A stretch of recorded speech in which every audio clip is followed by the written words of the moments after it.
आहिस्ता आहिस्ता खुद पाकिस्तान की मीडिया पर बाहर आ रहा है।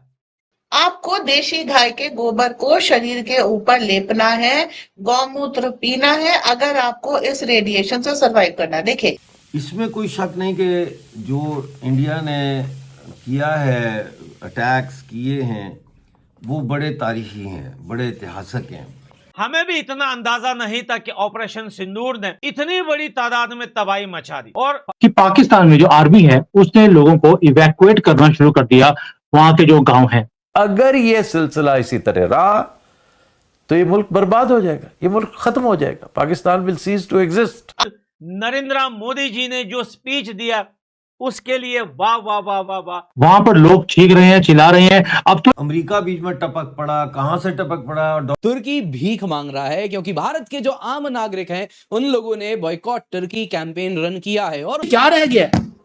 आपके घर के अंदर उन्होंने हमला किया है और पाकिस्तान में अब आप कहते हैं हमने बात, मोदी साहब कामयाब है भाई। जो पाकिस्तानी भाई बहन देख रहे हैं, मैं उनको बताना चाहता हूं कि आपकी फौज झूठी है, आपकी फौज मक्कार है और आपकी फौज नाकारा है। अल्टीमेटली क्या सच है क्या झूठ है वो चंद दिनों में ज्यादा पता लग जाएगा। कुछ बातें तो छुप ही जाएंगी। पाकिस्तान ने रहम तलब किया, पूरी दुनिया से रहम तलब नजरों से देखा और अपने हलीफ ढूंढे, मिन्नत तरला करके ये लड़ाई रुकवाई। पाकिस्तान में जो बार बार अर्थक्वेक आ रहे हैं उसका रीजन क्या है? क्या वो जो पहलगाम में मारे गए क्या वो मासूम नहीं थे? बीएलए ने क्वेटा से पाकिस्तान को भगा दिया है और वहां पे इंडिपेंडेंस डिक्लेयर कर दी है।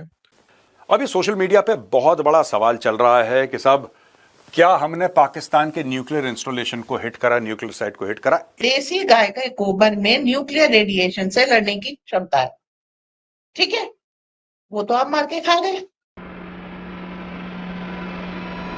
पाकिस्तान का एयरफोर्स का जितना भी सिस्टम सब कुछ तबाह कर दिया और यहां तक कि अब मरने वालों की तादाद पाकिस्तान खुद बता रहा है। और अगर भारत की बात की जाए तो जितना प्रोपेगेंडा इन लोगों ने किया था वो सब बेनकाब हो गया। हमने पायलट पकड़ा, हमने रफाइल गिराए, ना रफाइल का कोई क्या बोलते हैं उसका लोहा वगैरह कुछ भी ना मिला, ना वो लेडी पायलट जो इन लोगों ने पकड़ी थी वो भी गायब हो गई। सारा प्रोपेगेंडा हमने भारत के अंदर पला बेस को तबाह कर दिया, S-400 को तबाह कर दिया। नरेंद्र मोदी जी की वीडियो आप देखिए कि वो कैसे जो है वो वहां पर आदमपुर के एयरबेस में खड़े हैं और S-400 पीछे लगाकर आगे उन्होंने स्पीच दी है। दोस्तों, ये है मेडिकल इमरजेंसी। जो पाकिस्तान में लोकल जो लोग हैं वहां के, वो बोल रहे हैं कि एक मेडिकल इमरजेंसी आ चुकी है, न्यूक्लियर रेडिएशन स्प्रेड होते जा रहे हैं और उसके आसपास के विलेजेस हैं वहां तक पहुंच गए हैं। नीचे जो वाटर टेबल है वहां पर भी रेडिएशन चला गया है। Manju ji, how big is this news? पानी जो पिएंगे वो रेडिएशन पिएंगे, उससे कैंसर होगा और सब में होगा। नथिंग कैन अवॉइड इट, क्योंकि देखो आप खाने के बिना एक बार रह जाओ, पानी के बिना नहीं रह सकते। ये पानी पिएंगे और इनको कैंसर होगा। तो और पाकिस्तान में एक ऐसा, मतलब क्या बताएं, दुनिया का वाहिद देश है जहां पर किसी चीज की प्रिपरेशन नहीं होती। आसपास रहने वाले इलाकों में जब इन्होंने लोगों को खाली कराया था तो हमको लगा था कि इंडियन आर्मी के डर से करा रहे हैं, पर ये बाद में पता चला कि रेडिएशन के डर से करा रहे हैं। अब वो लोग जो है नेट पे लिख रहे हैं कि भाई हमारे पास इतने पैसे नहीं कि गांव खाली करके चले गए और कहीं भी रह लेंगे। एज गुड एज वो मर गए, पहले ही उनके पास आटा पानी ये सब नहीं है, ऊपर से जहां रहते थे वहां से निकाल दिया, ऊपर से जो भी पानी वगैरह है हर चीज कंटामिनेटेड हो गई। एंड सरकार, अब पूछे कोई, वेर इज सरकार? जो किराना हिल्स जो कल मैंने वीडियो बनाई थी वहां पर भी अटैक हुआ था और वहां डैमेज हुआ है न्यूक्लियर वेपन को, जिससे रेडिएशन जो है वो फैल रहा था।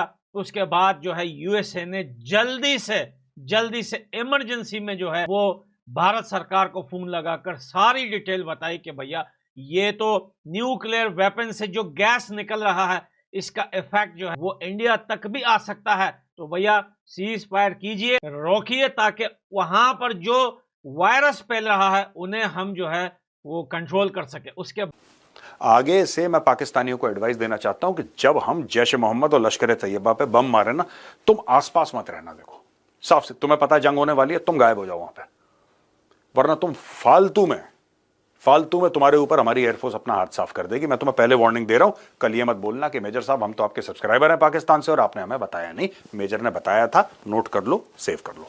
दो ही चीज़ों पे मोदी जी ने कहा बात होगी, टेररिज्म पे और पीओजेके पे। इन दो चीज़ों पे पाकिस्तान के साथ बात होगी। ये जो एक ढिंडोरा पीटा जा रहा है कि पाकिस्तान पता नहीं ये युद्ध जीत गया है, ये उनकी जो स्किल्स हैं, प्रोपेगेंडा स्किल्स, जो कि किसी भी फाशिस्ट जो रजीम होती है उसकी सबसे ज़्यादा जो स्किल होती है वो प्रोपेगेंडा स्किल होती है। नाजी जर्मनी में बाकायदा प्रोपेगेंडा मिनिस्टर थे जो इस काम को सरंजाम देते थे। उसमें इमेजरी से लेकर और नारे जो होते हैं, स्लोगन्स, इमेजरी, स्पीचेस, रिटोरिक, वर्दी, ये सारा कुछ उसमें शामिल होता है।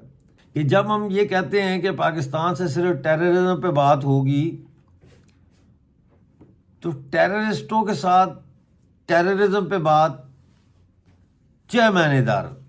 मुझे तो ये समझ नहीं आता कि पाकिस्तान की जब स्टेट पॉलिसी टेररिज्म है, टेररिज्म उनकी स्टेट पॉलिसी है, तो इसका मतलब ये है कि शहबाज शरीफ हो या कोई भी प्राइम मिनिस्टर हो या आर्मी का जनरल हो, वो टेररिस्ट है। Because they representing terrorism, they are endorsing terrorism, they are promoting terrorism, they are facilitating terrorism.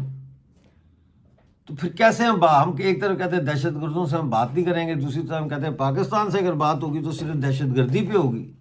मतलब मैं थोड़ा कंफ्यूज हूँ। उसके बाद तुर्की जाने वाले जितने भी लोग थे उन्होंने अपने टिकट्स कैंसिल करने शुरू कर दिए हैं। नतीजन बताया जा रहा है 50% तक नए बुकिंग्स में ड्रॉप आपको देखने मिल रहा है और काफी पुराने टिकट्स कैंसिल हो रहे हैं, वो तो अलग है।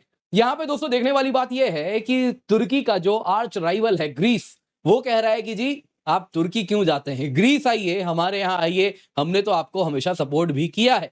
आप देख सकते हैं दोस्तों, यहाँ पे तुर्की वो देश है जिसने पाकिस्तान को खुल के मदद किया। तुर्की हो गए, अजरबैजान हो गए, दोनों ने ही किस प्रकार से भारत के ऑपरेशन सिंदूर को कंडेम किया था। उसके बाद तुर्की ने अपने ड्रोन्स के द्वारा, जो कि वो पाकिस्तान भिजवा रहा है, उसके द्वारा भी आप अगर देखें तो पाकिस्तान ने हमारे यहाँ लहू बहाने का प्रयास किया है।